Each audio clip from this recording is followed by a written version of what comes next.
యువగళమై యువతకు బలమై ప్రజాజీవన రంగంలో సమర శంఖారావమై తెలుగు ప్రజల ఆకాంక్షలను నెరవేర్చే ప్రతిజ్ఞ తీసుకొని నిరంతర శ్రమతో శ్రద్ధతో ప్రజాక్షేమాన్ని కాంక్షిస్తున్న ఆంధ్రప్రదేశ్ తెలుగు ప్రజలలో స్ఫూర్తిని ఉత్సాహాన్ని పెంపొందిస్తున్న నవ యువ నాయకులు గౌరవ ఆంధ్రప్రదేశ్ విద్యా ఐటీ శాఖ మాత్యులు శ్రీ నారా లోకేష్ గారిని సగౌరవంగా ప్రసంగానికి ఆహ్వానిస్తున్నాం.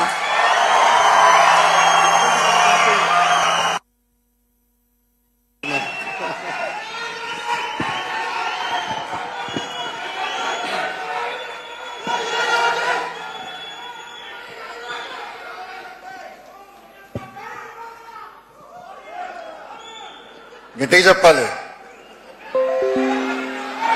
వినపడట్లేదు.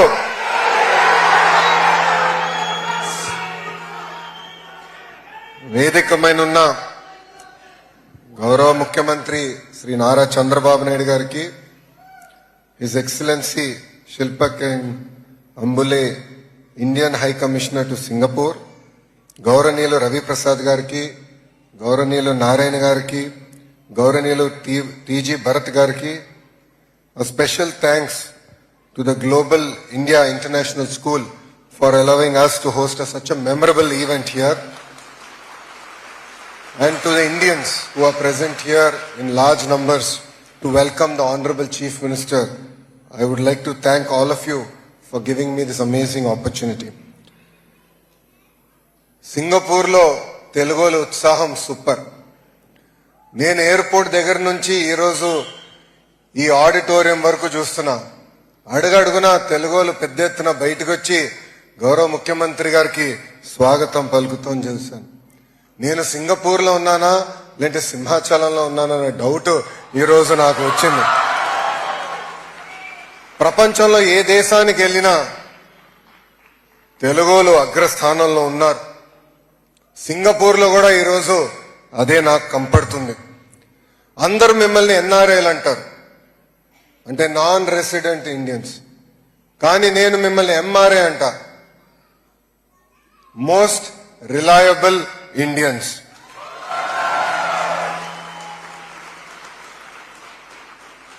Whenever I come to Singapore, I go back home inspired. It is amazing to see how one leader has transformed this amazing country. A country that started its journey as a fishing village to now a high-tech center. And the credit goes to none other than our beloved Lee Kuan Yew garu.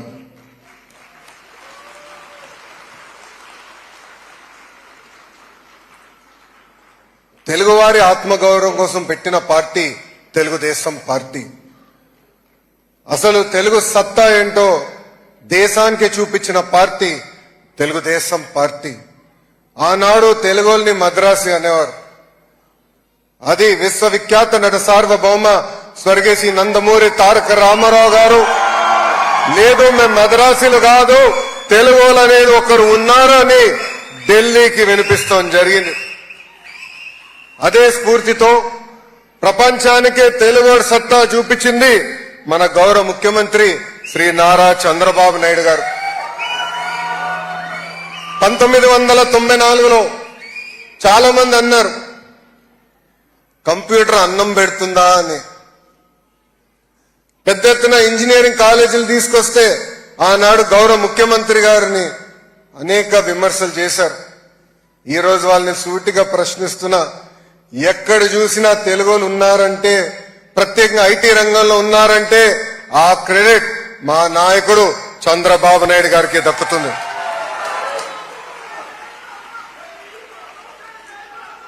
ప్రపంచంలో తెలుగు వాళ్ళు శాసిస్తున్నారంటే దానికి కారణం ఒక visionary. ఆ visionary పేరే చంద్రబాబు నాయుడు గారు. ప్రపంచవ్యాప్తంగా ఈరోజు 30 లక్షల మంది తెలుగు వారు ఉన్నారు. ప్రత్యేకంగా ఫార్ ఈస్ట్ లో 3 లక్షల మంది ఉన్నారు. ఈరోజు సింగపూర్ లో జరుగుతున్న తెలుగు డయాస్పోరా మీటింగ్ లో మనం ఒక్కసారి చూస్తే మలేషియా నుంచి, ఇండోనేషియా నుంచి, ఫిలిప్పీన్స్ నుంచి, ఫార్ ఈస్ట్ నుంచి పెద్ద ఎత్తున తెలుగు వారు తరలి వచ్చారు. అదే మన తెలుగు వారి పవర్, అదే మన తెలుగు వారి సత్తా. కష్టపడి చదువుకుని ఉద్యోగాల కోసం, ఉపాధి కోసం దేశం మొత్తం వెళ్లారు తెలుగువారు.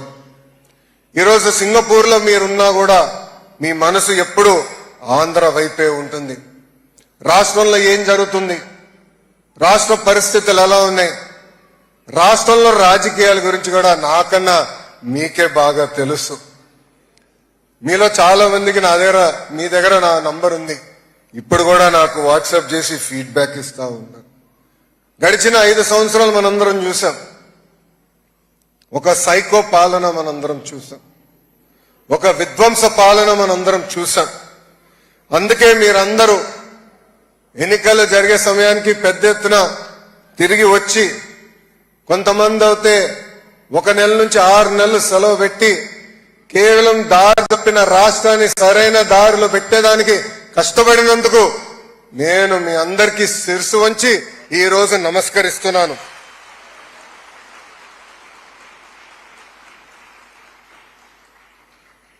జీవితంలో కొన్ని సంఘటనలు మనలో మార్పు తీసుకొస్తాయి.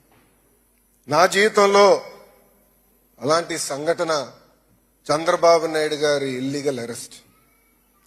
53 రోజులు ఆయన్ని బంధించినప్పుడు ఒక దశలో బ్రహ్మని నేను కూర్చుని మాట్లాడుకున్నాం. బ్రహ్మని నన్ను అడిగింది, గౌరవంగా పెరిగిన కుటుంబం, ఏనాడు తప్పు చేయని కుటుంబం, ఈరోజు పెద్దయిన జైల్లో ఉన్నారే, ఇదంతా మనకు అవసరమా అని ఆమె నన్ను అడిగింది.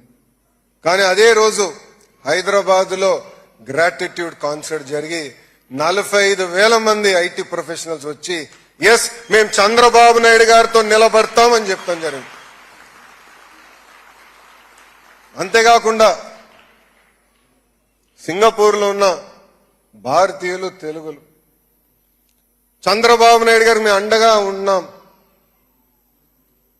మీరందరూ బయటకు వచ్చి ఆనాడు నిలబడ్డారే, అదే మాకు కొండంత ధైర్యం. ఆ రోజు నుంచి మేము నిర్ణయించుకున్నాం, తిరిగి మళ్ళీ కష్టపడాలా, తెలుగు జాతి కోసం సేవ చేయాలా, అన్ని రంగాల్లో తెలుగు జాతి నంబర్ 1 ఉండే వరకు కష్టపడాలని నిర్ణయం తీసుకుంటాం జరిగింది. కేవలం మీరేదో బయటికి వచ్చారు, మాకు అండగా నిలబడ్డారు మీరు అనుకోవచ్చు, కానీ మాకు అది కొండంత బలంగా నిలబడింది, మాకు ధైర్యం ఇచ్చింది. దయచేసి ఇది మీ అందరికీ తెలియజేయాలని ఈ సభాముఖంగా నేను అనుకున్నాం. ఈరోజు రాష్ట్రంలో ఒక్కసారి చూస్తే దారి తప్పిన రాష్ట్రాన్ని సరైన దారిలో పెట్టడానికి అహర్నిశలు గౌరవ ముఖ్యమంత్రి గారు పనిచేస్తున్నారు. ఆయన వయసు 75 సంవత్సరాలు, కానీ 25 సంవత్సరాలు కుర్రోడులాగా పరిగెడతారు. గౌరవ ముఖ్యమంత్రి గారు మొన్న కేబినెట్ మీటింగ్ తర్వాత మా అందరితో భోంచేస్తుంటే ఆయన దగ్గర నుంచి 2 కుర్చీల్లో వదిలేసి అందరం కూర్చుంటున్నాం. అప్పుడు మనసులో అందరం నవ్వుకున్నాం, సూర్యుడి నుంచి కరెక్ట్ డిస్టెన్స్ లో కూర్చోవాలి, దగ్గర కూర్చుంటే ఇబ్బంది, దూరం అవుతే మరీ చలిగా ఉంటుందని. అంటే ఆ ఎనర్జీ, ఆ తపన, రాష్ట్రాన్ని మార్పు తీసుకురావాలి, రాష్ట్రాన్ని ముందలు తీసుకెళ్లాలని అహర్నిశలు ఈ రోజు కూడా కష్టపడుతున్నారు చంద్రబాబు నాయుడు గారు. ఈరోజు స్పీడ్ ఆఫ్ డూయింగ్ బిజినెస్ లో సింగపూర్ను ఒక రోల్ మోడల్ గా మేము తీసుకుంటున్నాం. ఎప్పుడు లేని విధంగా ఈరోజు ఆంధ్ర రాష్ట్రానికి పెద్ద ఎత్తున పెట్టుబడులు వస్తున్నాయి. ఒకే రాష్ట్రం ఒకే రాజధాని కానీ అభివృద్ధి వికేంద్రీకరణ అనే నినాదంతో మేము ముందరికెళ్తున్నాం. టీజీ భరత్ గారు ఉన్నారు ఇండస్ట్రీస్ మంత్రిగా, పెద్ద ఎత్తున రాయలసీమకు కూడా పెట్టుబడులు తీసుకొస్తున్నాం. ఈ రోజు మీరు చూస్తే అనంతపూర్కి కియా వచ్చినాయి, కర్నూలు అనంతపూర్ జిల్లాకి పెద్ద ఎత్తున రెన్యూబుల్ ఎనర్జీ ప్రాజెక్ట్స్ వస్తున్నాయి. ఏకంగా కర్నూలు పట్టణానికి ఒక మొబిలిటీ వ్యాలీగా ప్రకటించి పెద్ద ఎత్తున ఈరోజు పెట్టుబడులు తీసుకొస్తున్నాం. ఇంతేకాదు కడప, చిత్తూరులో ఎలక్ట్రానిక్స్ మ్యానుఫ్యాక్చరింగ్ కంపెనీ, నెల్లూరుకి ఇప్పటికే పెద్ద ఎత్తున పరిశ్రమలు వచ్చినాయి, ముందలు కూడా వస్తాయి. ప్రకాశం జిల్లాని ఏకంగా సిబిజీ హబ్ గా మేము నియమించుకున్నాం. ఇంకా గుంటూరు, కృష్ణా జిల్లాకు వచ్చగల రాజధాని ఉంది. అంతేకాదు భారతదేశంలోనే తొలి క్వాంటమ్ వ్యాలీ కూడా అమరావతికి తీసుకొచ్చారు గౌరవ ముఖ్యమంత్రి చంద్రబాబు నాయుడు గారు. నేను చెప్పాను కదా ఆయన ఎప్పుడు 25 సంవత్సరాలు కుర్రోడ్లాగా పరిగెడతాడని. ఆయన క్వాంటమ్ వ్యాలీ అంటే నేను చాట్ జీపీటీకి వెళ్ళి క్వాంటమ్ కంప్యూటింగ్ ఏంటో నేర్చుకున్నా. ఆయనకి ఆ ఎనర్జీ ఎక్కడి నుంచి వస్తుందో నాకు ఇప్పటికే అర్థం అవుతుంది. చాలా మంది ఆయన విజనరీ అని చిన్నప్పటి నుంచి నాకు చెప్పేవారు. కానీ ఈ రోజు 4th టర్మ్ లో నేను అది చూస్తున్నా. ఉభయ గోదావరి జిల్లాలో పెద్ద ఎత్తున ఆక్వాని ప్రోత్సహిస్తున్నారు. ఇంకా ఉత్తరాంధ్రలో ఐటీ రంగం, ఫార్మా, మెడికల్ డివైసెస్ మ్యానుఫ్యాక్చరింగ్, అంతెందుకు India's largest steel plant Arcelor Mittal plant కూడా ఉత్తరాంధ్రకి ఈ రోజు కూటమి ప్రభుత్వం తీసుకొస్తాం జరిగింది. ప్రజలు మా పైన పెద్ద ఎత్తున భరోసా పెట్టారు. కూటమి ప్రభుత్వానికి భారతదేశ చరిత్ర ఎప్పుడు లేని విధంగా 94% సీట్లు గెలిపించారు. ఆంధ్ర రాష్ట్రంలో ఇప్పుడు డబుల్ ఇంజిన్ సర్కార్ నడుస్తుంది. కేంద్రంలో ఉన్న నరేంద్ర మోడీ గారి నాయకత్వంలో, ఆంధ్ర రాష్ట్రంలో చంద్రబాబు నాయుడు గారి నాయకత్వంలో ఈ రోజు మేమందరం నడుస్తున్నాం. మా అందరి లక్ష్యం ఒకటే.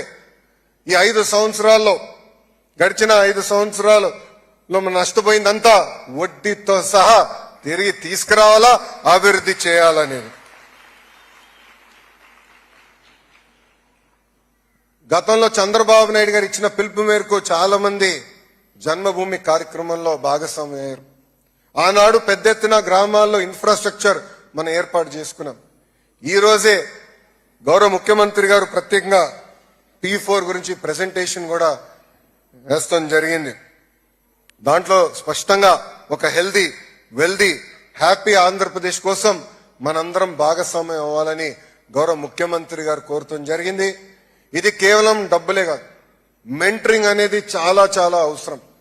ప్రత్యేకంగా నా మంగళగిరి నియోజకవర్గంలో నేను చూసా, డబ్బులు ఇస్తే 2 రోజుల తర్వాత మళ్ళీ తిరిగి వచ్చి అడుగుతారు ఇంకా ఇవ్వండి.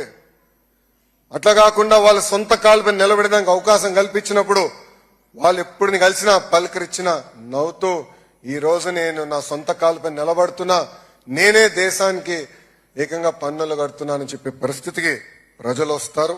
అందుకే మిమ్మల్ని అందరినీ ఈ P4 కార్యక్రమాల్లో భాగస్వామ్యం అవ్వాలని ఈ సభాముఖంగా మేము కోరుకుంటాం జరుగుతుంది. ఇక్కడున్న NRIలందరినీ ప్రత్యేకంగా ఒక విషయం కోరాలనుకుంటున్నాం. మీరే మా బ్రాండ్ అంబాసిడర్స్. పెద్దలు ఇప్పుడే చెప్పారు, MSME కంపెనీలు కూడా పెద్ద ఎత్తున ప్రోత్సహించాలని. దాంట్లో ఎలాంటి సందేహం లేదు. ప్రపంచవ్యాప్తంగా 80% ఉద్యోగాలు MSMEల ద్వారానే వస్తాయి. ప్రత్యేకంగా అందుకే ఎకనామిక్ డెవలప్మెంట్ బోర్డు మేము ఏర్పాటు చేశాం. చిన్న కంపెనీ అయినా పెద్ద కంపెనీ అయినా ఎకనామిక్ డెవలప్మెంట్ బోర్డు మీకు అందుబాటులో ఉంటుంది. రండి, పెద్ద ఎత్తున ఆంధ్ర రాష్ట్రంలో పెట్టుబడులు పెడదాం. మీకు అండగా నిలబడే బాధ్యత కూటమి ప్రభుత్వం తీసుకుంటుందని ఈ సభాముఖంగా మీ అందరు తెలుపుతున్నాం. అంతేకాకుండా ఇతర దేశాల అవకాశాలుంటే చెప్పండి. ప్రత్యేకంగా స్కిల్ డెవలప్మెంట్ లో మాకు ఒక విభాగం ఉంది. మన పిల్లలకి చదువుతో పాటు లైఫ్ స్కిల్స్ కూడా ఇచ్చి ఇతర దేశాల అవకాశాలు ఎక్కడెక్కడ ఉన్నాయో చూసి లాంగ్వేజ్ అవసరమైతే కూడా ఇంటర్వెన్షన్ చేసి వాళ్ళని ప్లేస్మెంట్ కూడా చేయాలని బాధ్యత గౌరవ ముఖ్యమంత్రి గారు నాకు ఇచ్చారు. అందుకే ఇక్కడ ఉన్న మిమ్మల్ని అందరినీ కోరేది ఒకటే, అందరం బ్రాండ్ అంబాసిడర్స్ గా మారాలి. మన కంపెనీలో మనందరం మాట్లాడాలి. ఇది నేను ఎందుకు చెప్తున్నానంటే, టాటా సన్స్ చైర్మన్ చంద్ర గారిని కలిసినప్పుడు ఆయన ఒక మాటను అడిగా. ఈరోజు TCS విశాఖపట్నంలో పెట్టాలని ఎందుకు మీరు నిర్ణయం తీసుకుని అడిగినప్పుడు, మా కంపెనీలో సుమారుగా 35% మంది తెలుగోలు పనిచేస్తున్నారు. వాళ్ళు పదే పదే ఆంధ్ర రాష్ట్రంలో బ్రాంచ్ ఓపెన్ చేయండి అని చెప్తున్నారు. వాళ్ళు ఒత్తిడి తట్టుకోలేక ఈ రోజు నేను ఆంధ్రప్రదేశ్కి వస్తున్నా, విశాఖపట్నానికి వస్తున్నా అని చెప్తాం జరిగింది. Same thing with Cognizant, same thing with various other companies. అందుకే మీరందరూ బ్రాండ్ అంబాసిడర్స్ అవ్వండి, మాట్లాడండి. మీ కంపెనీ భారతదేశంలో పెట్టుబడులు పెట్టాలనుకుంటే మాకు తెలియజేయండి. ఆ పెట్టుబడుల కోసం పోరాడడానికి మేము సిద్ధంగా ఉన్నాం. మీరు చూస్తే మేము అందరూ ఒక యంగ్ టీం ఉన్నాం. ఈరోజు 50% ఫస్ట్ టైం ఎమ్మెల్యేస్ ఉన్నారు. దాంట్లో చాలా మంది NRIs కూడా ఉన్నారు. 17 మంది 25లో 17 మంది మంత్రులు ఫస్ట్ టైం మంత్రులు కూడా ఉన్నారు. చేయాలని తప్పంతో మేము అందరం ఉన్నాం. మీరు కానీ మాకు చేయిస్తే ఆంధ్ర రాష్ట్రాన్ని నంబర్ 1 చేసే బాధ్యత మేము తీసుకుంటామని ఈ సభాముఖం మీ అందరు తెలుపుకుంటూ, ఇక్కడున్న ప్రత్యేకంగా తెలుగు వారికి ఎన్ఆర్టీ ద్వారా కొన్ని విషయాలు చెప్పాలనుకుంటున్నాం. గతంలో ఏపీ ఎన్ఆర్టీ ఏర్పాటు చేశాం, అద్భుతంగా రవి గారి నాయకత్వంలో నడిపించాం. ఆనాడు చాలా మంది వచ్చారు, చిన్న చిన్న సమస్యలు ఉంటే కూడా రవి ప్రసాద్ గారు పరిష్కరిస్తాం కూడా జరిగింది. అది స్ఫూర్తి తీసుకుని ఏపీ ఎన్ఆర్టీ 2.0 మేము రీలాంచ్ చేశాం. ప్రత్యేకంగా తిరిగి మన రాష్ట్రంలో భూమి సమస్యలు కానివ్వండి, లేదంటే అక్కడున్న మన తల్లిదండ్రులకి ఏమైనా ఇబ్బంది ఉన్నా, పోలీస్ సోదరులతో ఏమైనా సమస్య ఉన్నా, లేదంటే టీటీడీ దర్శనం కావాలన్నా ఏపీ ఎన్ఆర్టీ మీకు అండగా ఉంటుందని ఈ సభాముఖంగా మీ అందరు తెలుపుకుంటూ, ఈరోజు నా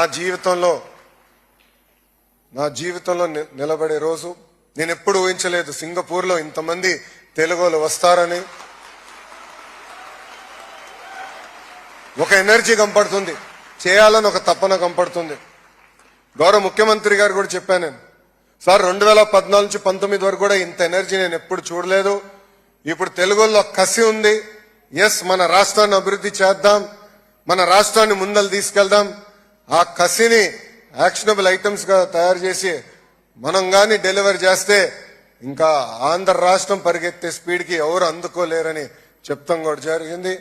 ఇంత అద్భుతమైన స్పందన చూపించినందుకు, ఇంత అద్భుతమైన సమావేశం ఏర్పాటు చేసినందుకు మీ అందరికి పేరు పేరున నా హృదయపూర్వక ధన్యవాదాలు తెలుపుకుంటూ, నేను మీ అందరి నుంచి సెలవు తీసుకునే ముందర, మొన్న పహల్గాం దాడిలో ఉగ్రవాదులు భారతదేశం భూభాగంలోకి వచ్చి భారతీయులు చంపేసిన విషయం మనందరికీ తెలిసింది.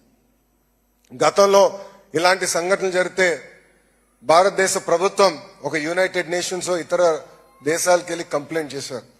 కానీ మొదటిసారి ఒక దేశ ప్రధానమంత్రి ఏకంగా ఉగ్రవాదుల క్యాంపుల్ని 24 నిమిషంలో మిసైల్స్ పంపించి ధ్వంసం చేస్తాం జరిగింది.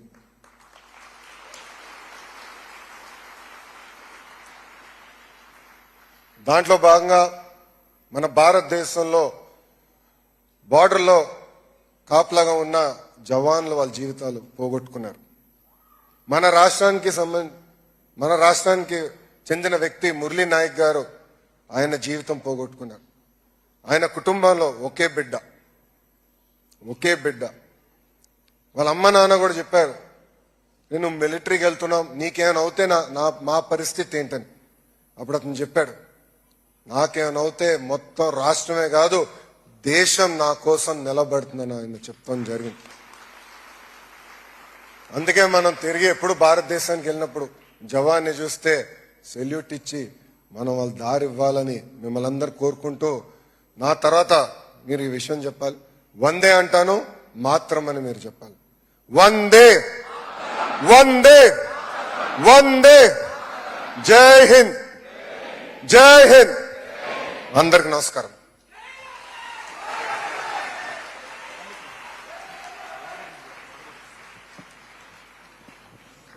చాలా రోజుల తర్వాత తెలుగు మాటలు విన్నారు. జనమంతా ఉరుతులకు పోయినట్టున్నారు. Thank you for the speech sir. ఆతడనేక యుద్ధముల ఆరితేరిన ధీరుడు, 5 దశాబ్దాల ప్రజాజీవనంలో సాన పెట్టబడిన వజ్ర సదృశుడు. ధైర్యం, స్థైర్యం, వివేకం, విజ్ఞానం కలగలిసిన వ్యక్తిత్వం. ఎరుకగలగునాతడేదియునర్చినన్ అది యునర్తురితరులైన వారల్. అతడు సత్యమిట్టిదననేమి లోకంబుదత్ ప్రవర్తనంబుదగలియుండు. అనగా సాంకేతిక విద్య, సమాచార విప్లవాల ప్రాధాన్యతను ఆయన సరైన సమయంలో గమనించి ఈ రోజు అమరావతి సౌధాన్ని కూడా మహోన్నతంగా తీర్చిదిద్దడానికి వారు శ్రమిస్తున్నారు. గౌరవ ముఖ్యమంత్రి వర్యులు నారా చంద్రబాబు నాయుడు గారిని సగౌరవంగా సభక్తికంగా ఆహ్వానిస్తున్నాం.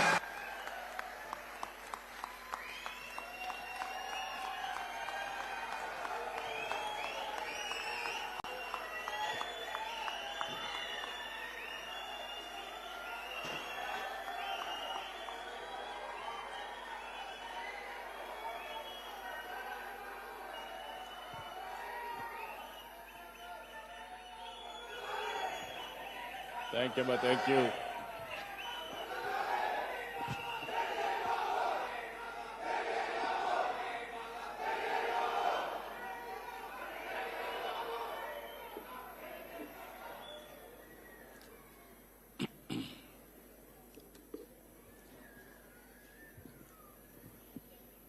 His Excellency,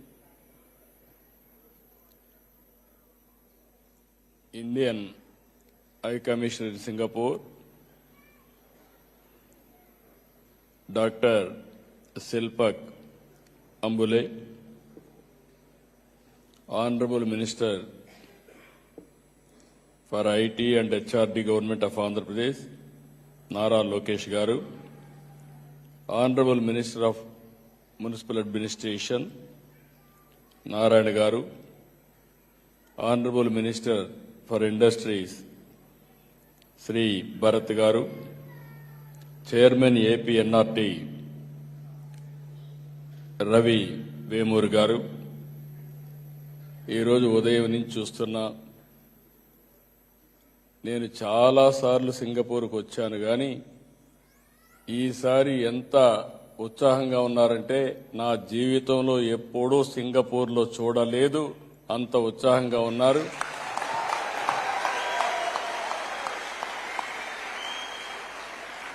మీ అభిమానం చూస్తే ఎన్ని జన్మలెత్తి మళ్లీ మీకు సేవ చేసినా మీ రుణం తీర్చుకోలేం. తెల్లవారితో అయితే నేను చూశాను, మేము 6:30 గంటలకు మా ఫ్లైట్ వచ్చింది. వచ్చినప్పుడు హోటల్కి వస్తే ఆ టైంలో చిన్న పిల్లలు కూడా కూచిపూడి డ్యాన్స్ ప్రాక్టీస్ చేసి, ఆడబిడ్డలు ఏదైతే కోలాటం కూడా ప్రాక్టీస్ చేసి బ్రహ్మాండంగా నన్ను రిసీవ్ చేసుకున్నారంటే, అది కూడా సింగపూర్లో రిసీవ్ చేసుకున్నారంటే నా జీవితంలో ఎప్పుడూ మరిచిపోలేనని చెప్పి మరొక్కసారి మీ అందరికీ విజ్ఞప్తి చేస్తున్నా. ఈరోజు మీ ఉత్సాహం చూస్తున్నా. ఈ ఉత్సాహం రాబోయే రోజుల్లో మీ అభివృద్ధికి, రాష్ట్ర అభివృద్ధికి దోహదం చేసిగా ఉండాల్సిన అవసరం ఉంది. ఇప్పుడే నారాయణ గారు నేను మాట్లాడుతుంటే ఒక చీటీ ఇచ్చాడు. సార్, మీరు ముఖ్యమంత్రి కాక మునుపు రాష్ట్రంలో సింగిల్ డిజిట్ ఇంజనీరింగ్ కాలేజీలు ఉండేటివి. మీరు ముఖ్యమంత్రి అయిన తర్వాత రెవెన్యూ డివిజన్కి ఒక ఇంజనీరింగ్ కాలేజ్ చెప్పి అనౌన్స్ చేశారు. అప్పుడు ఒక 30 దాకా వచ్చాయి. అది కూడా కాదు, ప్రతి ఒక్క నియోజకవర్గానికి ఒక ఇంజనీరింగ్ కాలేజ్ ఇస్తాం, లిమిటే లేదని చెప్పి మీరు అనౌన్స్ చేశారు. 3 సంవత్సరాల్లో 300 ఇంజనీరింగ్ కాలేజీలు ఆంధ్ర రాష్ట్రంలో వచ్చాయి. ఆ రోజు చాలా మంది నన్ను విమర్శించారు, ఎందుకు ఇంజనీరింగ్ కాలేజీలు పెడుతున్నాడని. నేను ఒకటే చెప్పాను, 95లో మీరు చూస్తే ఫస్ట్ టైం ఏదైతే ఇంటర్నెట్ రెవల్యూషన్ వచ్చింది, అంతకు మునిపే మన తెలుగు బిడ్డ పివి నరసింహారావు గారు 1991లో ఆర్థిక సంస్కరణ తీసుకొచ్చారు. భారతదేశం యొక్క ఆర్థిక వ్యవస్థకి దశ దిశ రూపకల్పన చేసిన వ్యక్తి పివి నరసింహారావు గారని చెప్పి నేను మీకు తెలియజేస్తున్నా.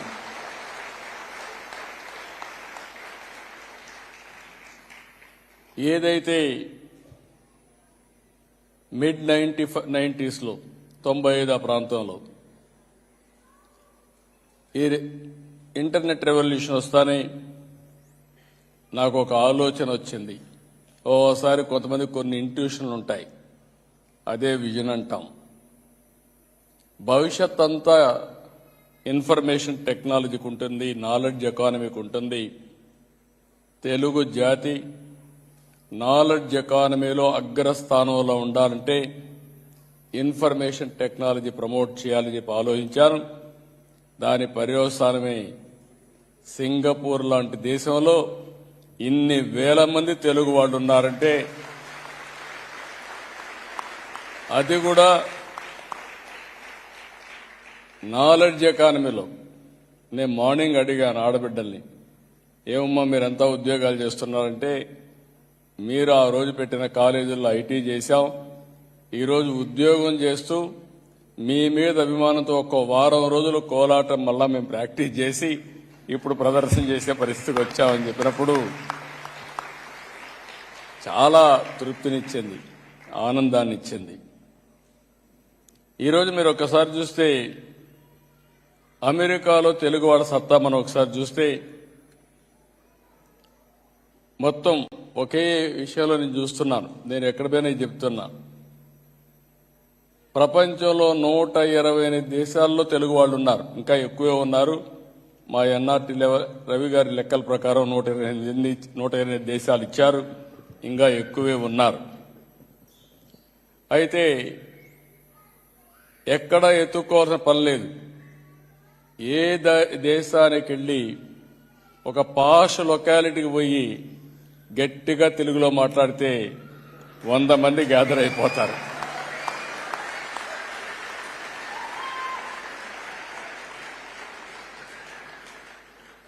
ఇది చూసినప్పుడు దీనికంటే ఏం కావాలి ఆనందం అని అడుగుతున్నా. ఒక పబ్లిక్ పాలసీ, ఒక విధానం మనం తీసుకురాగలిగితే ఎన్నో డికేడ్స్ కాదు, కొన్ని సంవత్సరాల్లోనే ఇది వాస్తవ రూపం దాల్చే పరిస్థితి వస్తుంది. ఈరోజు హైదరాబాద్ ఉంది, ఆ రోజు వేసిన ఫౌండేషన్ ఈరోజు దేశంలోనే హైయెస్ట్ పర్ క్యాపిటా ఇన్కమ్కు చిరునామా ఏదంటే తెలంగాణ రాష్ట్రం. అది ఆ రోజు మనం వేసిన ఫౌండేషనే.